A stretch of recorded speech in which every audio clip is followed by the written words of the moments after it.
Gravado nos partilhados estúdios da Unigran, direto de Dourados, interior do Mato Grosso do Sul, a cidade que preparou o Natal Luz para o Ano Novo. Esse é o seu podcast Direito do Mato. Eu sou o Fabrício Brown e até hoje não sei se as facas guinso furam as meias. Viva a Arena! E eu sou o professor Vinícius de Almeida e eu comecei a beber por causa de uma mulher. E até hoje esqueci de agradecê-la. Eu sou o professor Fernando Machado. A herança que no princípio é adquirida às pressas, no fim não será abençoada. Eita. Eu acho que está ligado ao modo de aquisição, né? A herança que é adquirida às pressas. É por isso que o inventário demora, né? Antecipou a abertura da sucessão, né? Spoiler, né? Uhum. E? Irmãos e irmãs, estamos aqui reunidos, alegres e confiantes na esperança da salvação. E vamos dar sequência, dar início a mais um episódio do Direito do Mato. E antes de todo episódio, nós sempre reservamos um momento para agradecer, né? Hashtag gratidão. Agradecemos a você, irmão e irmã que nos ouve, que nos acompanha. Agradecemos a Unigran, que nos cede seu moderno estúdio para as gravações. Agradecemos também ao Paulo, que trabalha incansavelmente, muitas vezes passa noites sem dormir, para que o Direito do Mato chegue até você com toda a qualidade de som e imagem. De conteúdo nem tanto, mas de som e imagem sempre com muita qualidade. E se você está acompanhando esse episódio no nosso canal do YouTube, a gente já pede que você já deixe aquele like aí para o algoritmo do YouTube poder recomendar esse vídeo para outras pessoas. A gente nunca pediu nada, faz isso rapidinho. Aproveita também, ativa o sininho para receber notificações do canal aqui Direito do Mato e também comenta. Também algoritmo, falei errado. E também... Sempre me incomodou esse teu algoritmo. Eu falei algoritmo, né? Agora que eu parei de pensar, atenção, falei errado. Enfim, acompanha também a gente lá nas redes sociais. A gente tá tanto no Facebook como também lá no Instagram. E também, se você quer acompanhar os episódios passados, também estamos em todas as redes de streaming, principalmente Spotify, Orelo, Google Podcast, Apple Podcast e assim vai. Pessoal, e você também pode comprar uma das nossas gloriosas canecas do Direito do Mato, à venda em todas as lojas do Direito do Mato que você encontrar por aí. Não é? Então peça lá em todas as nossas redes sociais, nossas marketplaces e etc, que um dia a gente entrega para você. Acabou de chegar uma nova remessa, né? Tanto que foi reposta a caneca do Fernando nesse episódio. E hoje temos um episódio freestyle jurídico no vagão, né? Barra direito civil, né? Hoje atualizações sobre direito civil. Vamos para a nossa primeira notícia. Juiz autoriza inventário extrajudicial com menor de idade, né? No direito penal é chamado... Polêmica. No direito penal é chamado de menor, né? É o de menor. O juiz de direito de Leme, São Paulo, autorizou a realização extrajudicial de um inventário, mesmo havendo filhos menores de idade.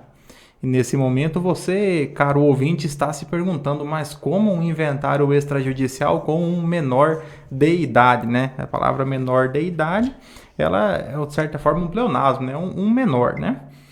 Com autorização, o representante poderá assinar escritura pública de inventário e partilha com a ressalva de que devem estar satisfeitas as demais exigências legais.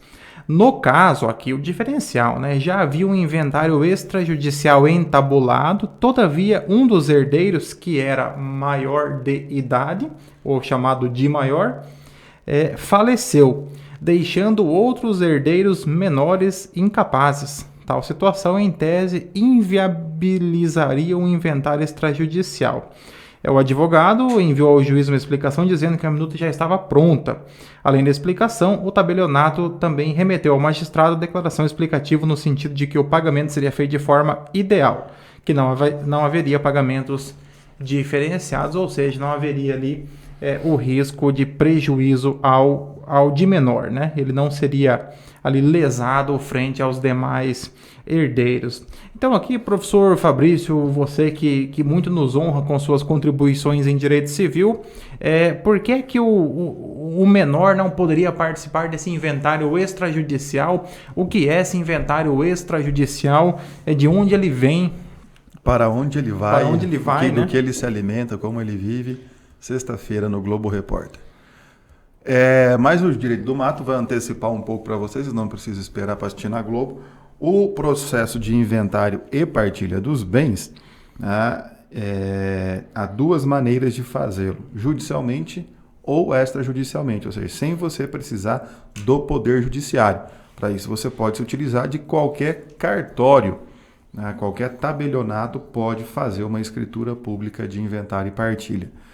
A questão é que a lei, o próprio Código de Processo Civil, ele restringe que para estes procedimentos é necessário que haja a concordância das partes, então estejam de acordo quanto à partilha dos bens e não haja interesse de incapazes. E aí, no caso da capacidade do sujeito, vem aquilo que o Código Civil trata no artigo 3º e no artigo 4º. São considerados absolutamente incapazes os menores de 16 anos e relativamente capazes os menores de 18 anos e maiores de 16, os ébrios, os viciados em tóxicos, aqueles que por causa definitiva ou provisória não puderem exprimir a sua vontade e os pródigos. Então esses são os incapazes. Havendo algum herdeiro incapaz, o inventário necessariamente tem que seguir pelo Poder Judiciário e quem vai dar a palavra final, nesse caso, é o juiz. Quando realizado perante um tabelionato, perante um tabelião, a função do tabelião é ver se estão ali preservados pelos interessados, pelos herdeiros, o que chama da legalidade do ato. Vocês estão seguindo todos os termos da lei. Ou seja, se as dívidas foram pagas, se foi recolhido o imposto e a partilha ocorre dentro daquilo que o próprio Código Civil determina que é de direito de cada um. Então, nesse sentido, tende a ser mais cômodo para as partes, quando não há litígio, há consenso, seguir perante um cartório e não ir perante o Poder Judiciário. Aqui o interessante é ressaltar que, no caso, havendo interesse de incapazes, então o incapaz ele sempre será representado por alguém. Então alguém vai representar o interesse do incapaz. Contudo, a exigência do Código de Processo Civil é que o processo de inventário, havendo incapaz, seja feito na esfera judicial. Por quê? Porque tanto o Poder Judiciário quanto o Ministério Público, eles poderão atuar em defesa do interesse do incapaz, porque a lei ela receia, ela tem então ela tem a ressalva com relação a eventualmente o incapaz ser lesado pelo seu próprio representante. Então, por isso é que não se admitiria a possibilidade de que o menor ele fosse parte de um inventário extrajudicial. Só que aqui no caso narrado houve uma particularidade. Então havia ali a parte e a parte do inventário veio a óbito também. Então houve na verdade apenas ali a substituição dessa parte pelos menores, uma vez que o procedimento já estava praticamente todo concluído. Aí é questão de perguntar, e a sucessão então dos filhos desse que faleceu se dá por cabeça ou por estirpe? Essa parte eu não aprendi. Eu lembro que tinha alguma coisa da Saicine, né? Não tinha alguma coisa assim, né? Saicine hereditária, o princípio da Saicine hereditária, que é aquele que com a abertura da sucessão, com a morte, a transferência automática, dos bens do decujus para os herdeiros, Então, para não ficar, bens vagos, sem proprietários, automaticamente vai.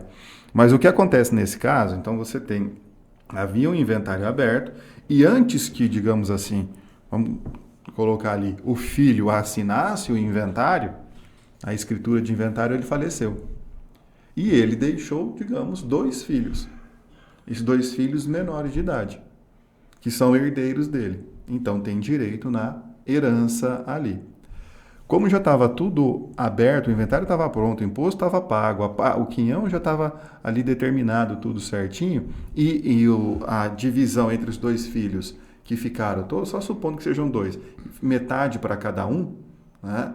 Então o juiz autorizou nesse sentido que fosse feita a E escritura. eu acredito que também a divisão em relação ao inventário também teria sido por frações iguais, né? Então por isso que não houve, então de certa forma não haveria prejuízo para nenhuma parte porque a divisão era igualitária, né? No inventário inicial.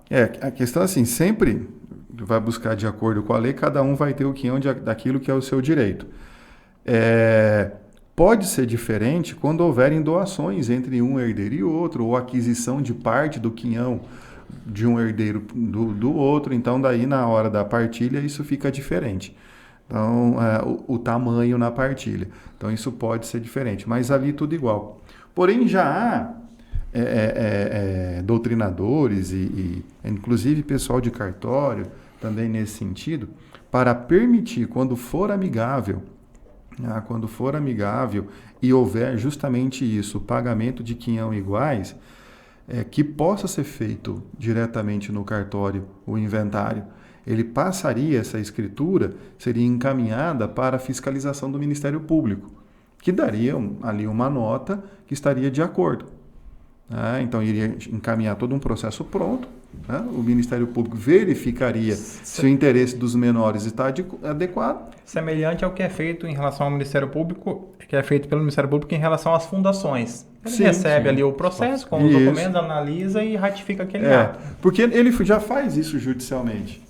Chega todo o processo judicial, ele recebe, analisa, se está ok, ele fala, está ok. É um parágrafo ali, a manifestação dele que está pronto. Se está errado, ele pede, está errado isso aqui, tem que colocar mais isso, tá faltando isso, está faltando aquilo, não concordo. Ele fundamenta porque não concorda. Então, seria viável, né? Porque você não está trazendo mais trabalho para o MP. O MP já faz isso judicialmente. Faria isso extrajudicialmente, tiraria esses do judiciário, esse trabalho. Dentro daquela perspectiva que o judiciário já vem tentando há alguns anos, que é desjudicializar algumas questões, né? Então, aquilo que pode ser feito em outras, já que no Brasil nós mantivemos a tradição do cartório, que é como responsável, como fiscal por alguns atos, né? Algo que não precisaria para algumas atividades, mas já que então nós temos os nossos cartórios extrajudiciais, que eles possam então atuar de forma um pouco mais efetiva, né? Porque cartório, se pensar, você não tem um fórum em toda a cidade, mas toda cidade tem um cartório. Então você pode resolver muita coisa, aproveitar, já que tem cartório em tudo que é cidade, utilizar o cartório. Um cartório e uma Pague Menos, né? Aí você encontra em qualquer cidade, né? E antes uma agência do Correio. Aí é um ponto interessante, só que chama atenção, é que em algumas situações o legislador ele traz uma perspectiva de retirar algumas atribuições do Poder Judiciário e repassar para o cartório. Porém, é o próprio Poder Judiciário que regulamenta as atividades do cartório extrajudicial. Ele é o fiscal. E aí o próprio Judiciário vem e regulamenta de forma contraditória ao que diz a lei. Por exemplo, uso capião extrajudicial, também, que era uma medida para que isso fosse feito sem levar ao Poder Judiciário. Porém, é mais difícil se fazer extrajudicial do que judicial. Dada as exigências que são feitas aqui, inclusive no Mato Grosso do Sul. Acredito que tenha sido alterado, precisaria consultar, mas uma crítica que se fazia é que para o procedimento extrajudicial de uso capião exigia a concordância do proprietário. Então, assim, é algo que dificilmente você vai obter, né? Você precisa da anuência de todos os lindeiros. Sim, mas aí a comprovação da manifestação do proprietário é um pouco mais difícil. Você dizer para alguém, olha, eu gostaria de me apropriar de um imóvel seu, o senhor poderia concordar aqui, né? Eu estou pleiteando a aquisição da propriedade. Então, é certo. Aí acaba dificultando um pouco, né? O processo, mas acredito que tenha sido alterada essa Não, acho que foi alterada, assim. Foi, sim. Foi. E tem como... O legal dessa notícia é que realmente mostra quem sabe uma novidade aí, né? Quem sabe isso aqui puxa o carrinho para outras coisas. Mas seria possível, por exemplo, caso esse inventário aqui dê certo, discutir posteriormente ele, judicialmente, assim? Por exemplo, Olha, eu acredito que não, porque o tabelião tem fé pública e esse foi Como é que funciona o processo no inventário? O tabelião, quando recebe tudo, se não preenche os requisitos da legalidade, ele faz uma nota de oposição. Fala, não vou fazer o registro, não posso fazer a escritura por conta disso. A parte faz o que chama de suscitação de dúvida. Fala, mas dá para fazer por causa disso, disso, disso. O tabelião pega tudo isso e encaminha para o juiz corregedor, que foi o que aconteceu aqui. O juiz corregedor vai ali decidir. Uns 2 anos depois, o juiz corregedor responde, né? Tem questões que são um pouco mais rápidas, né? Porque o tabelião, como ele está sobre a lupa da corregedoria do Tribunal de Justiça, ele não pode sair da linha da legalidade. Por mais que ele ache, mas dá para resolver aqui, ninguém vai achar ruim, mas se ele sai ali, alguém reclama, vem o corregedor e pá nele. E até porque aqui no caso há uma limitação interessante, porque é a limitação que só foi feita porque estava exatamente de acordo com o que é previsto em lei. Então, por exemplo, cotas iguais, sendo todos eles concorrendo em igualdade de condições, cada um com a sua cota igual, não teria como ser feito de outra forma. Evidentemente que se chega para o tabelião, aí o incapaz, você tem ali 3 imóveis e um Corsa 96. Aí a doação dos imóveis e o menor fica com o Corsa 96 e a outra parte com os imóveis. Evidentemente que aí o tabelião não vai aceitar porque há um indício muito forte de que está havendo aí uma fraude. Mas sendo a divisão exatamente como define a lei, eu creio que não seria motivo para... E anular uma escritura pública não é tão fácil quanto você anular um contrato particular.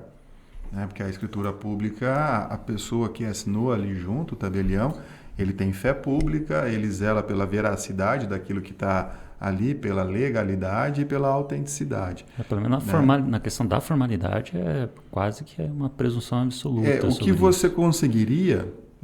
não é o caso aqui, mas, por exemplo, seria algum vício de consentimento, como a coação, por exemplo.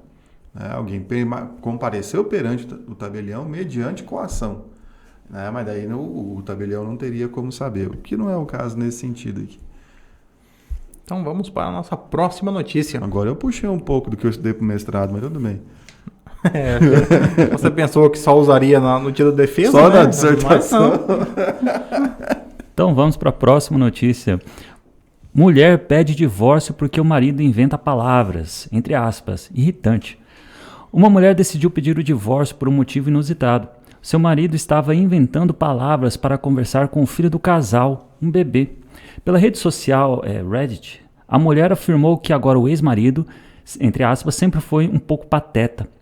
Porém, segundo ela, o comportamento irritante dele teria piorado nos últimos 18 meses. A esposa disse que a invenção de palavras tem causado irritação nela. Na rede social, segundo o jornal Mirror, a mulher ainda explicou que o homem possui um repertório de 30 ou 40 palavras aleatórias que usa no lugar das normais. Entre aspas, já estou farta disso, disparou. Esse é motivo suficiente para acabar com o amor? Eu fiquei com um pouco de receio, porque várias vezes a professora Karine já queixou-se diretamente a mim, pedindo que eu fosse um pouco mais maduro. Dizendo que eu não consigo conduzir um diálogo sem fazer algum tipo de manifestação irônica ou sarcástica. Eu fiquei um pouco pensativo e eu vou começar agora a me comportar. A Nádia faz isso até hoje comigo. De forma mais condizente com a minha idade, né? Fiquei um pouco preocupado. Não, fica tranquilo que todo homem é pateta. Isso não vai acontecer nunca. Então, isso é um problema que as mulheres têm que compreender no relacionamento. Então, isso não vai mudar, Mas parte da natureza, né? Se você conseguir fazer isso, você vai estar quebrando uma regra da natureza que vai estar sendo... aí vai ser pior. Recentemente, ela ficou um pouco chateada comigo. Nós iríamos sair para um jantar e ela calçou ali uma sandália nova que ela havia comprado, uma sandália... daquelas que vem enrolando na perna, né? É uma sandália bonita que vem enrolando. Já peguei, já. E ela me disse, né? Assim, com a sua roupa nova, feliz, e disse para mim, onde nós vamos, né? Eu respondi para vamos libertar os hebreus no Egito, né? Ela não achou graça da minha brincadeira, né? E aí, por isso que quando eu vi essa notícia, eu achei um pouco que eu preciso mudar um pouco, né? Então, ano novo, né? Estamos chegando, né? Promessa aí para 2022 ser um pouco mais sério, né? Mas então a nossa questão aqui, ela é justamente, isso é motivo para o divórcio? Ou, refazendo a pergunta, precisa ter motivo para o divórcio? E dê motivo para ir embora. Na verdade, não. Antigamente, né? Você, sobre a EDG do Código Civil de Bevilacqua, né? De 1916, e antes, primeiro também, antes da primeira lei do desquite, etc. e tudo, a separação do casal precisava ser motivada. Então, na ação de separação, era necessário que a parte que estivesse pedindo a separação explicasse para o juiz os motivos da impossibilidade de convívio. Isso, com o tempo, o próprio Poder Judiciário e a doutrina, mesmo sem a mudança, a alteração legislativa, colocaram que bastava você escrever pela incompatibilidade de gênios.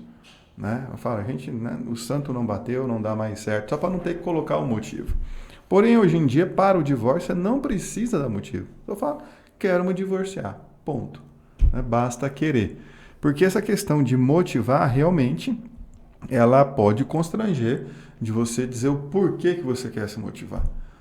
Às vezes, uma situação vexatória, constrangedora, que a pessoa não quer colocar de foro muito íntimo, não quer colocar público, não quer contar para o juiz que quer se motivar, que quer se divorciar. Só quero me divorciar. Talvez o casal precisa se motivar um pouco. Né? Também, às vezes precisa. Ou porque falta motivação no relacionamento.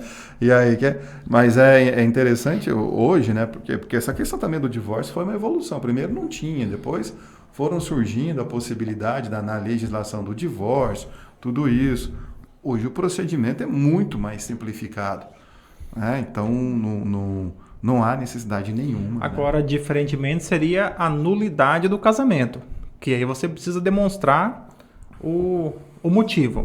Mas imaturidade não é causa de nulidade. Então, aí você deveria ter percebido isso antes, né? Seria um erro quanto à pessoa, né? Que tem entre as causas de nulidade, tem o erro em relação à pessoa, né? Você se equivocou, casou com a pessoa, como diz o samba, né?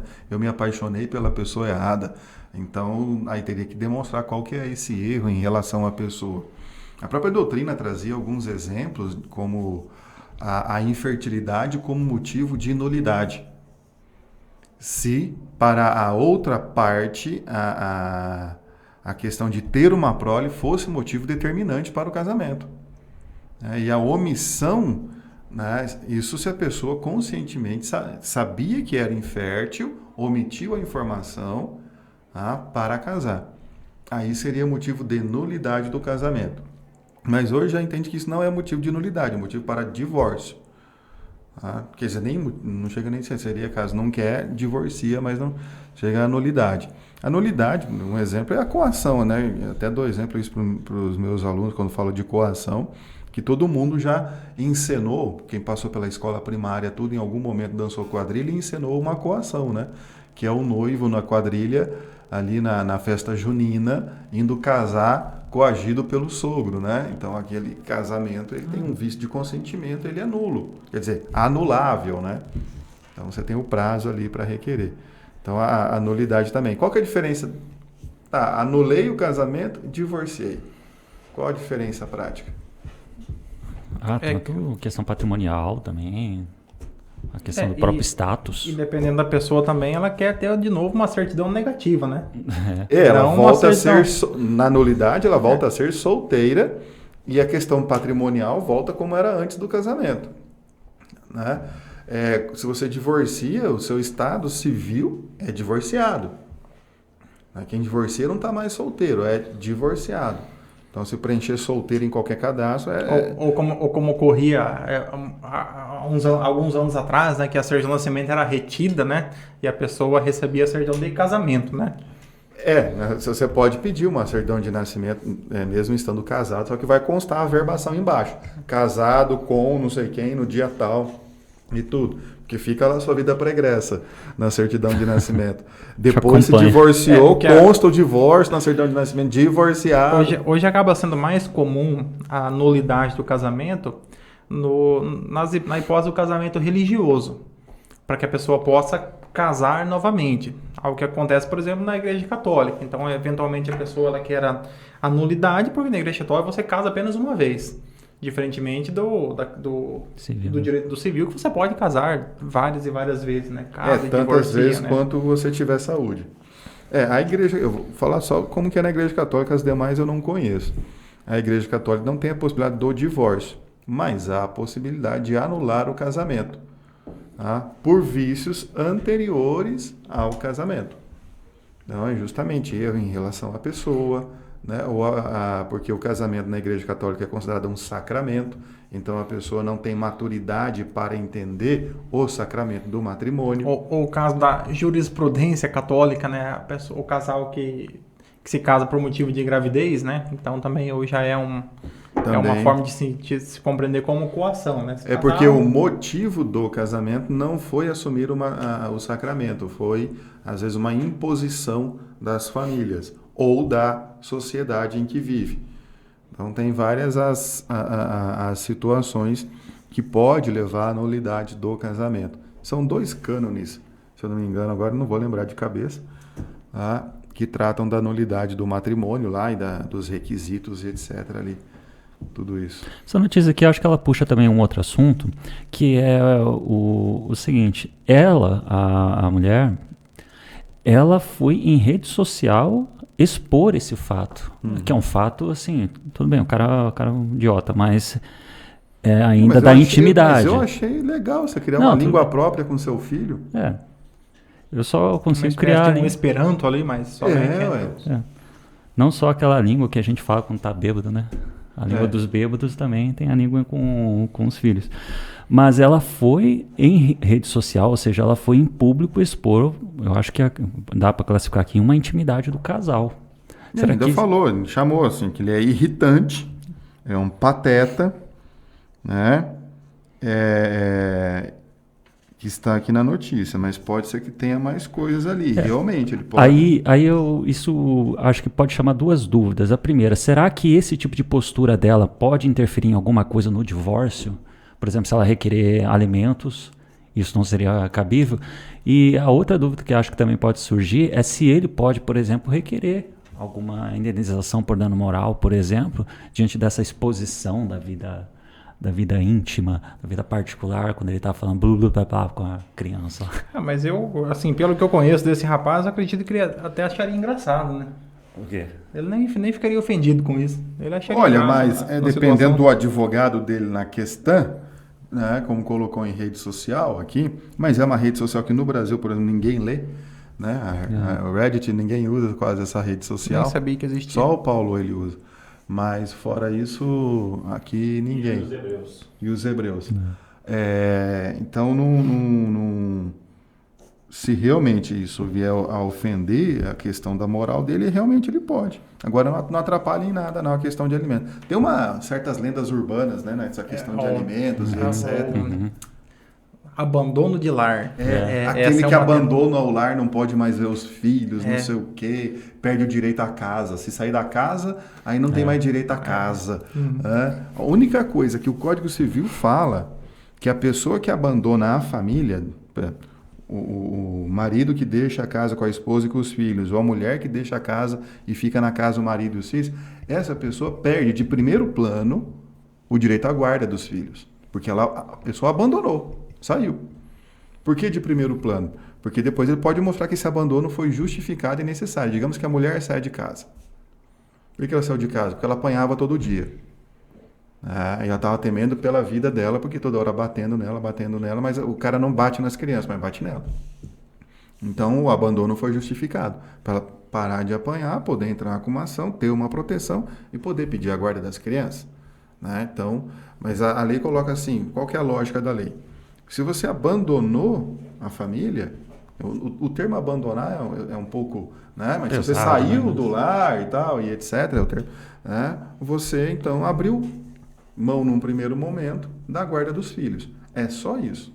É uma presunção muito frágil de que a pessoa... Isso, mas que depois pode ser provado que essa saída do lar, isso, às vezes o homem saiu também porque estava difícil de conviver. Era briga diária, né? Estavam brigando diariamente, já não estavam conseguindo conviver, isso estava prejudicando o convívio com os filhos, etc. Resolveu sair, né?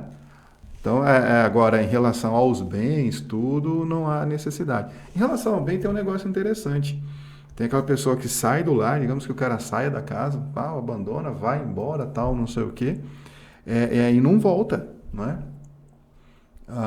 Ali é possível que seja dado início ao processo de divórcio, mesmo sem a outra parte junto ali, tudo para ser o divórcio, é feita a partilha dos bens, a revelia da pessoa, fica com a metade, e com 2 anos a pessoa que ficou no imóvel consegue a uso capião da parte do outro cônjuge, né?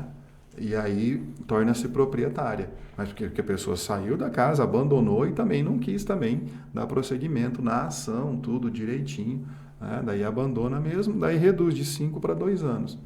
Então você tem uma possibilidade diferenciada aí. Mas daí é um abandono num nível hard mesmo, abandonou com gosto, foi embora. Sem olhar para trás. Foi comprar cigarro e nunca mais voltou.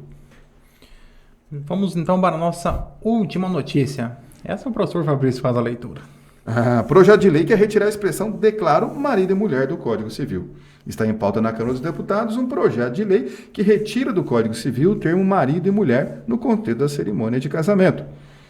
Prevê que a cerimônia seja realizada sem declarações que façam referência ao gênero dos noivos. O projeto é de autoria da deputada Natália Bonavides, que propõe modificar os termos de declaração feita pela presidência da cerimônia de casamento, assegurando o tratamento igual entre casais.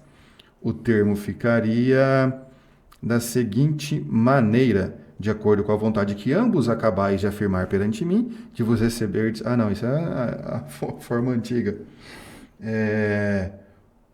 O trecho... Fica sem marido e mulher. Ficaria, né? Porque o Código Civil no 1535 diz o seguinte... Professor Fabrício, faça a celebração do casamento, que vamos ver como você seria. Vocês vão casar? Imagina que a lei foi publicada. Presentes os contraentes em pessoa, né? Juntamente com as testemunhas, oficial do registro, presidente do ato, ouvida aos nubentes a afirmação que pretende... É por livre e espontânea vontade que pretendem casar? Não, nós não vamos ensinar, você só Silêncio constrangedor. A resposta é só uma, sim, no dia não pode brincar. Não pode falar não. Por exemplo, pessoa olha, pegadinha do malandro. Se for o rapaz da notícia anterior ali que faz as brincadeiras... já dava um problema. Tanto que a lei diz o seguinte, se tiver qualquer brincadeira aí, etc., ele não responder direito, a pessoa não responder sim, né, para o ato ali mesmo e remarca para eu não sei quantos dias depois. Se a noiva quiser continuar, né? Porra, no dia não vai estar sacanagem. Nesse dia ainda vem com brincadeira, né? Aí declara o seguinte: de acordo com a vontade que ambos acabais de afirmar perante mim, de vos receberdes por marido e mulher, eu, em nome da lei, vos declaro casados. Poderia mudar de vos receberdes por cônjuges, em nome da lei, vos declaro casados. Porque a notícia fala que só vai retirar a expressão, mas não vai substituí-la, né? Aí fica um vácuo aqui, né? De vos receberdes. De vos receberdes. Daí seria por cônjuges. Ou como diz o Moro, por cônjuge. Né? Em nome da lei, vos declaro casados. Aqui, eu não sei, né? Porque eu já sei que já falam mulher e mulher, marido e marido. Ou por esposos, que daí você mas daí fica gênero, né? Teria que ser cônjuge, porque termina com E daí. É tranquilo, porque teria que ser marides. Ou teria que ser todos. Todos e todos. É neutro, né? Aí teria que mudar tudo. Que ambos acabais de afirmar perante mim. Casades. Né? Fica difícil esse mundo moderno. Como dizia Chico Anísio, mundo moderno melhore. Mas a questão é a seguinte, né? É representatividade popular. a deputada representa a parte do seu eleitorado, que entende isso como uma pauta a ser levada ao poder legislativo, cabe aos representantes do povo decidirem, então, se vão retirar ou não a expressão marido e mulher do Código Civil. É um avanço tão grande. Em 2013, no Brasil, com a decisão do STJ, foi em maio, aí, né? STJ não, do STF, desde 2013, então, nós temos o casamento entre pessoas do mesmo sexo, união estável e casamento entre pessoas do mesmo sexo. Tá? Nós estamos na frente de diversos países. Eu lembro até que... 2011 foi o meu TCC. É 2011? É verdade, eu dava aula naquela época na UEMS. Desde 2011. Tanto que uns tempos atrás aí saiu que os Estados Unidos agora tem casamento, né? Nossa, os Estados Unidos avançado. Eu falei, oi, gente, que avançado. Nós estamos... Né? Que vontade é essa de casar nos Estados Unidos? Casa aqui. Muitos países da Europa ainda não reconhecem. Então, desde 2011. Então já faz 10 anos aí que tem o casamento. E isso aqui, agora é porque... A ideia, ela é relevante, ela é interessante para questões sociais, porque de fato mostra uma tentativa da gente conseguir derrubar essas visões um pouco que não acompanham mais essa realidade que hoje nós vivemos, no século XXI. Essas pequenas expressões, elas acabam sim fazendo um pouco de diferença, só que eu acho que uma medida até mais rápida, uma medida até mais interessante, menos custosa até por parte do Estado, seria, por exemplo, o próprio CNJ, por exemplo, fazer uma portaria no sentido de fazer orientar ou recomendar, então, aos tabeliões que não utilizem essa expressão ou então outra, do que um projeto. Porque pode ter casal que quer ser chamado de marido e mulher. Né? Que quer que diga no ato marido e mulher, pode ter casado. Poderia até sugerir assim, como que vocês querem que nos referimos? Mas daí também pode ser, né? Aí vem mais uma vez o noivo, né? Aí vem o noivo do primeiro, na segunda notícia Papai de Olivia também não. Chama de Goku, né? Também não pode abrir muito que chega nos patetas. O brasileiro você não pode deixar nada muito aberto. Eu acho que sim, você trocar por algo que sirva para qualquer situação, como coisa por cônjuges, já serve para qualquer coisa. E abrange ali. O que não impede do tabelião também no dia querer falar marido e mulher e pronto. Porque aqui, na verdade, é o juiz de paz, né? O juiz de paz. Né? Ou a juíza de paz. Que o juiz de paz só faz isso hoje, então... Podia fazer divórcio também. Aí não seria mais juiz de paz, né? Não, mas a paziguaria, né? Da briga, né? Da luta. Irmãos e irmãs... Paz é o produto da guerra. Chegamos... Não, perdão, é guerra. Não, é isso, né? Paz é o produto da guerra. Agora sim, chegamos ao fim de mais um episódio do Direito do Mato. E fica aqui o nosso agradecimento a você, irmão e irmã, que está sempre conosco, acompanhando os nossos episódios. A você, então, o nosso muito obrigado.